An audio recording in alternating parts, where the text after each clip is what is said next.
നടൻ ഷൈൻ ടോം ചാക്കോയ്ക്കെതിരെ നടി Vincy Aloysius cinema സംഘടനകൾക്ക് നൽകിയ പരാതിയുടെ കൂടുതൽ വിശദാംശങ്ങൾ പുറത്ത്. സിനിമാ സെറ്റിൽ വെച്ച് ഷൈൻ ലൈംഗിക ചുവയോടെ സംസാരിച്ചുവെന്ന് ഫിലിം ചേംബറിനും ഇന്റേണൽ കംപ്ലയിന്റ് കമ്മിറ്റിക്കും നൽകിയ പരാതിയിൽ പറയുന്നു.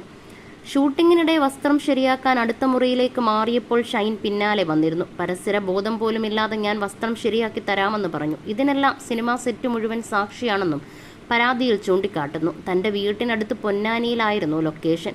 വളരെ കുറച്ചു ദിവസം മാത്രമായിരുന്നു തനിക്ക് ഷൂട്ടുണ്ടായിരുന്നത്. സിനിമയിലെ സഹപ്രവർത്തകയ്ക്കും ഷൈനിൽ നിന്ന് മോശം അനുഭവമുണ്ടായി.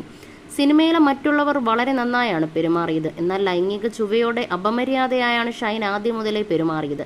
ഷൈൻ ലഹരി ഉപയോഗിക്കുന്നത് സെറ്റിൽ എല്ലാവരും കണ്ടതാണ്. നടന്റെ ലഹരി ഉപയോഗം കാരണം സിനിമ എങ്ങനെ മുന്നോട്ട് പോകുമെന്ന ആശങ്ക എല്ലാവർക്കും ഉണ്ടായിരുന്നു. ക്ലോസ് ഷോട്ട് എടുക്കുമ്പോൾ കൃഷ്ണമണിയിൽ വ്യത്യാസം കാണുന്നുണ്ടായിരുന്നു. ഈ ദൃശ്യങ്ങൾ മോണിറ്ററിൽ ലഹരി ഉപയോഗത്തിന്റെ കൃത്യമായ സൂചനകൾ നൽകുന്നതായിരുന്നു. ഡയലോഗ് പറയുമ്പോൾ വായിൽ നിന്ന് വെള്ളവും വെളുത്ത പൊടിക്കട്ടകളും തെറിച്ചു വീഴുന്നുണ്ടായിരുന്നു. പല സമയത്ത് പലതരത്തിലായിരുന്നു പെരുമാറ്റം. ഒരു സമയത്ത് പോലും അടങ്ങി നിൽക്കാൻ നടന് കഴിയുന്നുണ്ടായിരുന്നില്ല. തന്റെ പരാതിയുടെ മേൽ സിനിമ മുടങ്ങരുത്, ഡി അഡിക്ഷൻ സെന്ററിൽ ചികിത്സ തേടി നടൻ സിനിമയിലേക്ക് തിരിച്ചു വരട്ടെ എന്നും വിൻസി പറയുന്നു.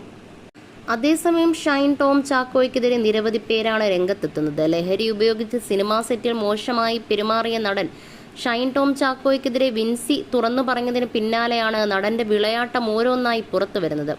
ഇപ്പോഴിതാ ഷൈനിൽ നിന്നും തനിക്കുണ്ടായ ദുരനുഭവം വെളിപ്പെടുത്തിയിരിക്കുകയാണ് celebrity makeup artist Ranju Ranjimar. എന്ത് കണ്ടിട്ടാണ് ഇങ്ങനെയുള്ളവരെ സിനിമയിൽ എടുക്കുന്നതെന്നും രഞ്ജു ചോദിക്കുന്നു. ഒരിക്കൽ ഈ നടന്റെ ലീലാവിലാസങ്ങൾ ചൂണ്ടിക്കാണിച്ച് പ്രതികരിച്ചപ്പോൾ അകത്തളത്തിലിരുന്ന് പല പ്രമുഖരും അഭിനന്ദിച്ചെന്നും എന്നാൽ വിത്തിൻ സെക്കൻഡ്സ് തനിക്ക് നേരെ വിരൽ ചൂണ്ടിയെന്നും രഞ്ജു രഞ്ജിമാർ പറയുന്നു. ചില നടികൾ ചാനൽ ചർച്ചയിൽ ഇവനെ പൊക്കി പറയുന്നു. ഇവൻ അഭിനയിച്ച സിനിമയിൽ ഇവൻ കാണിക്കൂട്ടുന്ന തോന്നിവാസം നേരിൽ കണ്ട വ്യക്തിയാണ് ഞാൻ. ഏതർത്ഥത്തിലാണ് ഇയാൾ നല്ല നടനാവുന്നതെന്നും വെള്ളപൂശാൻ ചിലരുണ്ടെന്നും രഞ്ജു ഫേസ്ബുക്കിൽ കുറിച്ചു. ഒരിക്കൽ ഞാൻ ഈ നടന്റെ ലീലാവിലാസങ്ങൾ ചൂണ്ടിക്കാണിച്ച് പ്രതികരിച്ചപ്പോൾ അകത്തളത്തിലിരുന്ന് പല പ്രമുഖരും അഭിനന്ദിച്ചു. എന്നാൽ നിമിഷങ്ങൾക്കുള്ളിൽ എനിക്ക് നേരെ വിരൽ ചൂണ്ടി. എന്റെ സിനിമയുടെ കാര്യം ഞാൻ നോക്കും, ഞാൻ മാപ്പ് പറയണമെന്ന് പറഞ്ഞു ആ നടനും കുടുംബവും. സംവിധായകനും എന്നോട് ആവശ്യപ്പെട്ടു. എന്നാൽ നിലപാടിൽ ഞാൻ ഉറച്ചു നിന്നു. എന്നെ സപ്പോർട്ട് ചെയ്യാൻ ഒരു നടി മാത്രമായിരുന്നു അന്നുണ്ടായിരുന്നത്. ആ സിനിമ ഞാൻ കംപ്ലീറ്റ് ചെയ്തു. ഈ അടുത്ത കാലത്ത് IFFK അബുദാബി വെച്ച് നടന്നപ്പോഴും ഇങ്ങേരുടെ വൃത്തികേടുകൾ നേരിൽ കണ്ടു. ചില നടികൾ ചാനൽ ചർച്ചയിൽ ഇവനെ പൊക്കി പറയുന്നു. എന്ത് കാര്യമാണ് അതിലുള്ളതെന്ന് മനസ്സിലാകുന്നില്ല. ഇവൻ അഭിനയിച്ച സിനിമയിൽ ഇവൻ കാട്ടിക്കൂട്ടുന്ന തോന്നിവാസം അതിൽ നേരിൽ കണ്ട വ്യക്തിയാണ് ഞാനും എൻ്റെ സഹപ്രവർത്തകരും.